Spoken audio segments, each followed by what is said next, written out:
नमस्कार, India news के digital page पर आप सभी का स्वागत है। फरीदाबाद में लगातार 4 दिनों से हत्याओं का सिलसिला जारी है।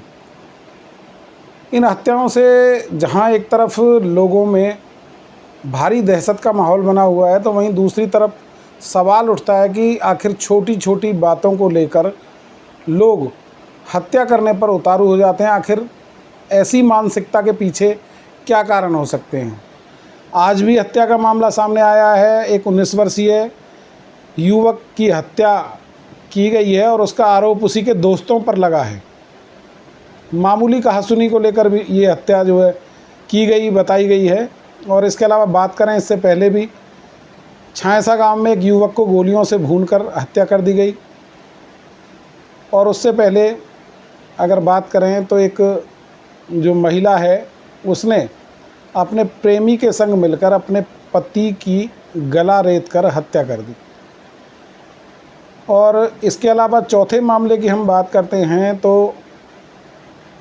कुछ उधारी के पैसे लेने के लिए अपने गया था युवक, तो उसको भी चाकुओं से गोद डाला और मामूली बात पर ही उग्र होकर चाकुओं से उसको गोद दिया। तो कहीं ना कहीं लोगों में एक जो मानसिकता बन रही है इस तरह की, वो कितनी ख़तरनाक साबित हो रही है, ये आप इस बात से अंदाज़ा लगा सकते हैं कि लगातार 4 दिनों से जो हत्याओं का दौर जारी है वो कहीं ना कहीं उससे दहशत का माहौल लोगों में बना हुआ है।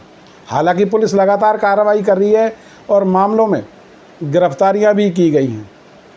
और ये कोई मतलब ऐसा क्राइम नहीं है जो पहले से या किसी का गैंगवार हो या कुछ इस तरीके का हो, लेकिन हल्की सी रंजिश होने के बाद ही आदमी इस तरीके की मानसिकता बना लेता है कि एक दूसरे को मारने पर उतारू हो जाता है। तो कहीं ना कहीं जो मानसिकता चेंज हो रही है उसको बदलने की ज़रूरत है, क्योंकि हत्या हो गई, कर दी हत्या, लेकिन उसके बाद अब जिन लोगों पर आरोप है उनकी गिरफ्तारी होगी, जेल जाएंगे, उनकी भी ज़िंदगी ख़राब है, क्योंकि बच वो भी नहीं सकते हैं, क्योंकि कानून के हाथ बहुत लंबे होते हैं और आरोपियों को किसी भी सूरत में जो छोड़ा नहीं जाता है। और कहीं ना कहीं आज का जो दौर है, जो डिजिटल दौर है, उसमें आरोपी चाहे जो भी हो, बहुत कम चांस है कि वो बच पाएगा।